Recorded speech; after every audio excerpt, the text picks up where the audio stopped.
ფილმი მომზადებულია შინაგან საქმეთა სამინისტროს ინიციატივით და საქართველოში ამერიკის შეერთებული შტატების საელჩოს ხელშეწყობით.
აჭარის მთავარ სამმართველოში შემოვიდა შეტყობინება მასზეც, რომ ხულოს რაიონის ტყეში აღმოჩენილი იქნა ახალგაზრდა გოგონას ნახევრად გახრწნილი კვამი. შემთხვევის ადგილზე გასვლისას ნახეთ გოგონა, რომელსაც აღენიშნებოდა თავის არეში მრავლობითი დაზიანება.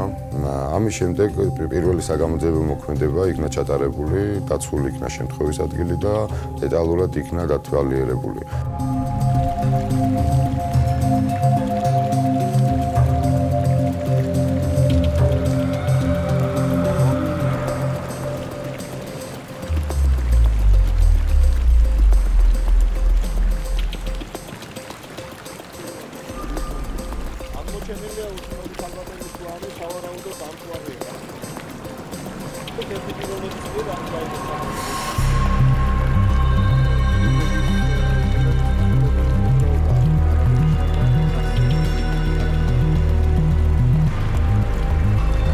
ბატონო დეტექტივო, შემთხვევის ადგილზე აღმოჩენილია ტელეფონი, მობილური დამსახურება.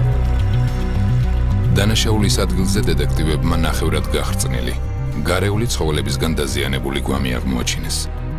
ობიექტის დათვალიერებისას აღმოჩენილი იქნა გარდაცვლილი გოგონას პირადი ნივთები. ამ ნივთებს შორის აღსანიშნავია ის გარემოება, რომ აღმოჩენილი იქნა მობილური ტელეფონი, ფაქტიურად ნახევრად დამწვარ მდგომარეობაში და გამომძიებლის მიერ და ექსპერტების მიერ ამოღებული იქნა და დალუქული იქნა შესაბამისი ლუქით. ესე იგი პირველი ასეცვა.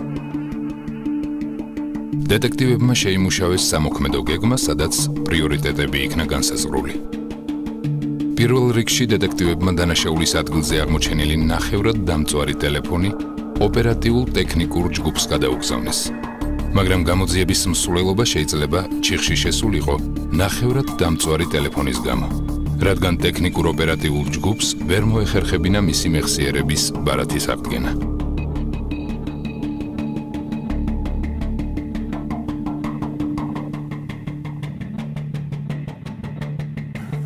ოპერატიულ ტექნიკურ დეპარტამენტს უნდა ჩაეტარებინა შესაბამისი საგამოძიებო მოქმედება, შესაძლებელი იქნებოდა თუ არა აღნიშნული ტელეფონიდან რაიმე ესე ვთქვათ მასალის აღდგენა.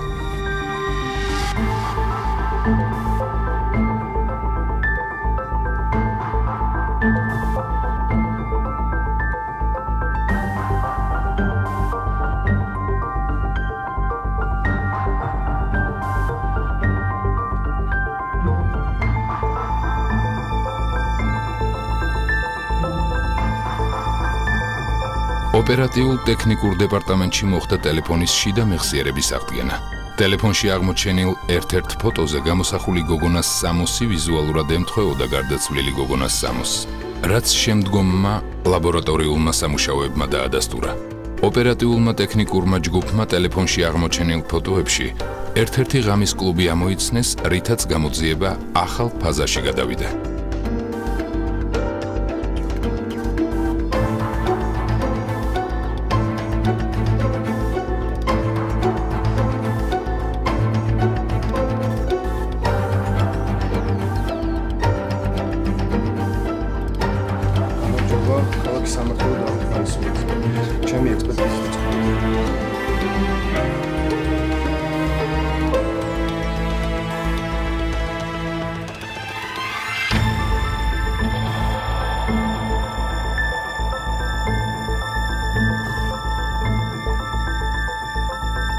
ფოტოსურათზე გოგონას რა ტანსაცმელიც ეცვა, ჩვენ შევადარეთ და გვამზე აღმოჩენილი ტანსაცმელი ფაქტიურად იდენტური იყო და აქედან გამომდინარე ჩვენ უკვე ფაქტიურად 99% მოახდინეთ იდენტიფიცირება იმის, რომ გარდაცვლილი გოგონა იყო ის გოგონა, რომელიც აღმოჩენილი იქნა მობილურ ტელეფონში ფოტოსურათზე. ექსპერტიზის დასკვნა უკვე ზაფხული შეიძლება იყოს.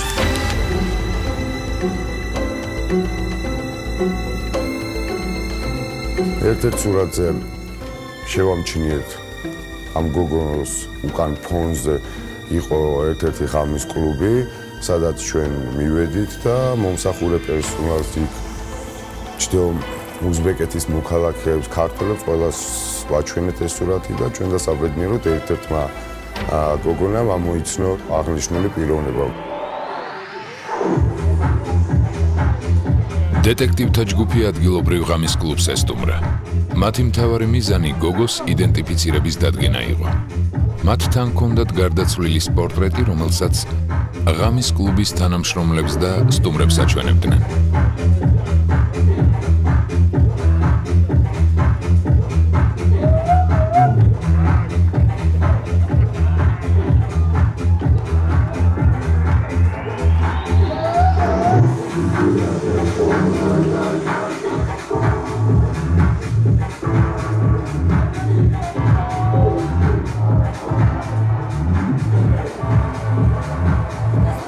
ღამის კლუბში დეტექტივებმა აღმოაჩინეს გარდაცვლილი გოგონას მეგობარი, რომელმაც ფოტოზე გოგონა ამოიცნო.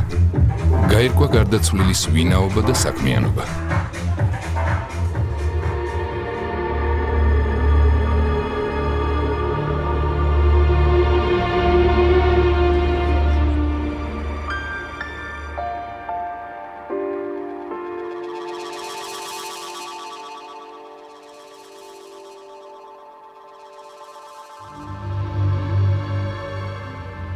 გოგონას დაკითხვამ, რომელიც აღმოჩნდა, რომ გარდაცვლილთან ერთად ცხოვრობდა, გამოძიებას მნიშვნელოვანი ინფორმაცია მიაწოდა უზბეკეთის მოქალაქე ქალბატონზე, რომელმაც სხვა ქვეყნის მოქალაქეები მოტყუებით ბათუმში ჩამოიყვანა, პასპორტები წაართვა და აიძულებდა პროსტიტუციით დაკავებულიყვნენ.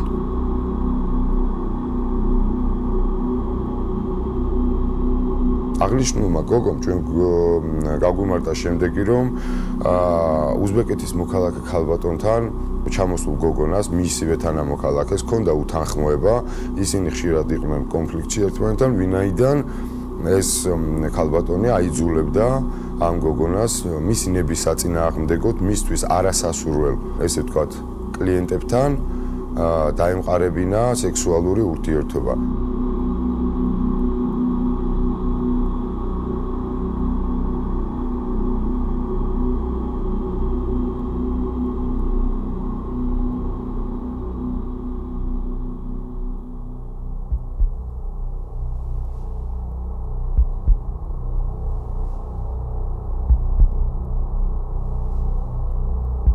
გოგონების ძალადობრივი და აუტანელი ცხოვრება თვეების განმავლობაში გრძელდებოდა.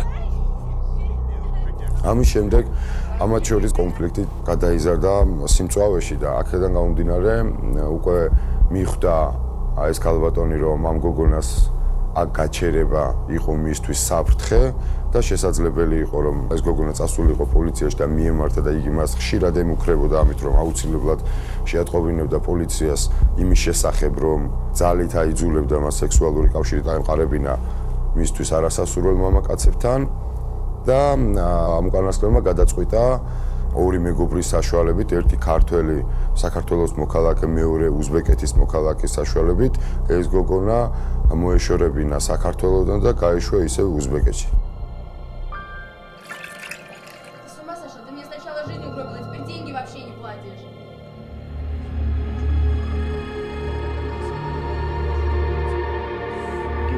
Ты мне вчера вообще $10 дала. Ты понимаешь, что ты делаешь? Я тебя уничтожу, тварь ты такая.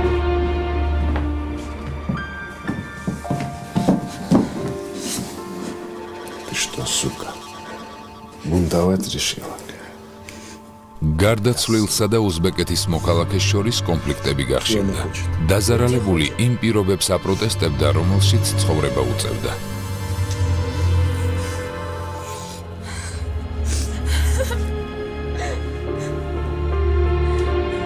ეს გოგო ჩაისვეს მანქანაში უზბეკეთის მოქალაქემ და იმ ტაქსის მძღოლმა, რითაც მოდიოდნენ თბილისის აეროპორტისკენ და მთელი გზის განმავლობაში ეს გოგო იყო ანერვიულებული, ტიროდა და მთელი გზის განმავლობაში ეს გოგო საუბრობდა იმაზე, რომ აუცილებლად ის რომ ჩავიდოდა თბილისში, აუცილებლად შეატყობინებდა პოლიციას აი ამ დანაშაულის შესახებ. გოგონას დაკითხვის დროს გამოძიებისთვის ასევე გამოიკვეთა ახალი ფიგურა. ტაქსის მძღოლი, რომელიც უზბეკ ქალბატონთან მუშაობდა და გოგონების გადაადგილებას უზრუნველყოფდა. დაკითხვის დროს დეტექტივებმა ასევე გაიგეს გოგონას სახლიდან გაყვანის თარიღი და მანქანის მარკა, რომლითაც ის თბილისისკენ წაიყვანეს.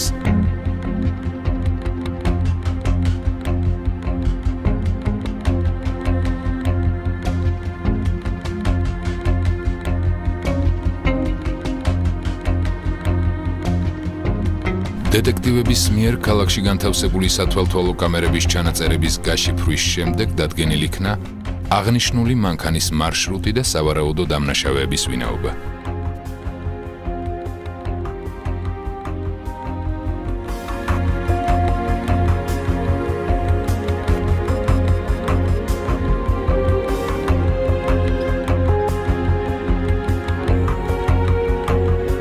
დაკავებული იქნა ტაქსის მძღოლი, რომელმაც აღიარა დანაშაული და დეტექტივები კვალზე გაიყვანა.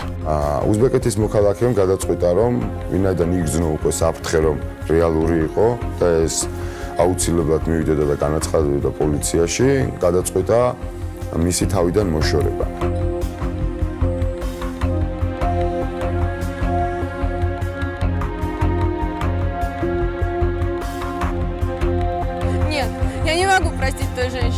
Вы слышите меня? Я ничего не могу простить. Все, что она мне сделала, все, что вы мне сделали, вы твари такие. Вы мне жизнь испоганили. Как только подвезете меня в аэропорт, я сразу в полицию пойду. Вы понимаете меня? Сволочи такие. Что ты говоришь? Какая полиция? Вы в тюрьме должны гнить. Больные вы, ненормальные. Вы меня обманули, привезли сюда обманом, заставляли работать. Вас должны всех посадить, я этого добьюсь, обязательно. Остановись. Отлить хочу.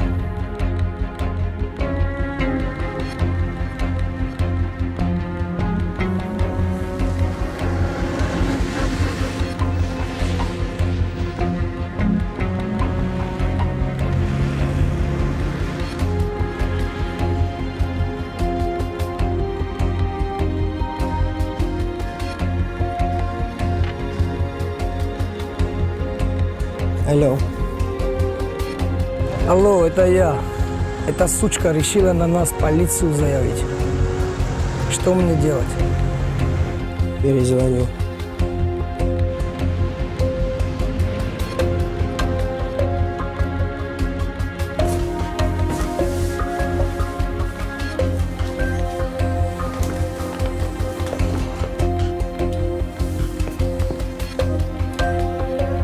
Что случилось?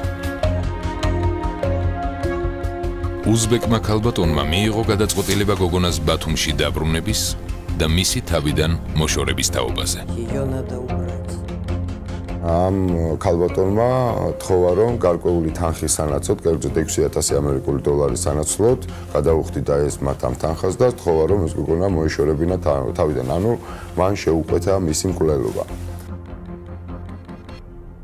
დამნაშავეებმა კვალის დაფარვის მიზნით ბენზინგასამართ სადგურზე რამოდენიმე ლიტრი ბენზინი იყიდეს, რათა შემდეგ გვამით დაეწვათ და ამით ნივთმტკიცებები გაენადგურებინათ.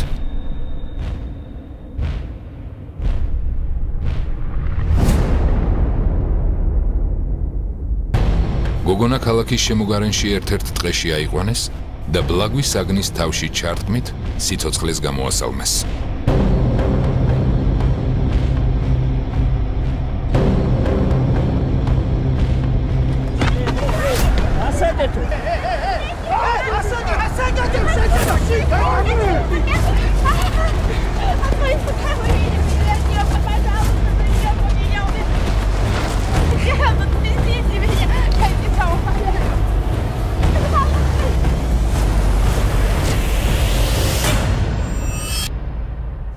ამის შემდეგ მისი ნივთები, ტანსაცმელები ნაწილი რაც იყოს გადაასხეს ბენზინი და დაწვეს, მაგრამ ვინაიდან როგორც ჩანს იმ დღეს იყო სავარაუდოდ ისეთი ამინდი რომ ცეცხლი მალე ჩაქრა, ზუსტად ის მნიშვნელოვანი გამოძიებისთვის დეტალები რაც ჩვენთვის იყო მნიშვნელოვანი და ფაქტიურად საიდანაც ჩვენ ეს დანაშაული გავხსენით, ჩვენ დასაბედნიეროთ ის ზუსტად ის მნიშვნელოვანი ნაწილი არ დაიწვა. გამოძიება ახალ ეტაპზე გადავიდა. ტაქსის მძღოლის ჩვენების საფუძველზე დეტექტივებმა დააკავეს უზბეკეთის მოქალაქე მამაკაცი, რომელიც სავარაუდოდ გოგონას მკვლელობაში იღებდა მონაწილეობას. დაკავებულმა დანაშაული არიარა. გაირკვა, რომ გარდაცვლილი ტრაფიკინგის მსხვერპლი იყო. ის მოტყუებით იქნა ჩამოყვანილი საქართველოში უზბეკეთის მოქალაქე ქალბატონის მიერ, რომელიც გარდაცვლილს აიძულებდა პროსტიტუციით ყოფილიყო დაკავებული. დაკავებულების ჩვენებების საფუძველზე დეტექტივებმა მოახდინეს მესამე სავარაუდო დამნაშავის იდენტიფიცირება და მისი საცხოვრებელი მისამართის დადგენა. ადგილზე მისვლისას დეტექტივებმა შეამჩნიეს მამაკაცი, რომლის გარეგნობაც დაკავებულების მიერ აღწერილს ემთხვეოდა. დეტექტივებმა სწრაფი რეაგირება მოახდინეს და დამნაშავეს დაედევნენ.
უზბეკმა ქალბატონმა კვლელობის შეკვეთიდან რამდენიმე დღეში ქვეყანა დატოვა და დღესაც ძებნილია ინტერპოლის მიერ. პრაქტიკაში დამნაშავე დანაშაულის ჩადენისას სულ უშვებს შეცდომას. დღის მდგომარეობით ჩვენ დასაბედნიეროდ საქართველოს შინაგან საქმეთა სამინისტრო დაკომპლექტებულია ისეთი პროფესიონალი კადრები და აღჭურვილია შესაბამისი თანამედროვე უახლესი ტექნიკით, რომ ფაქტიურად დამნაშავეს აქვს მინიმუმი შანსი იმის, რომ მან ჩაიდინოს დანაშაული და აარიდოს თავი მართლმსაჯულებას.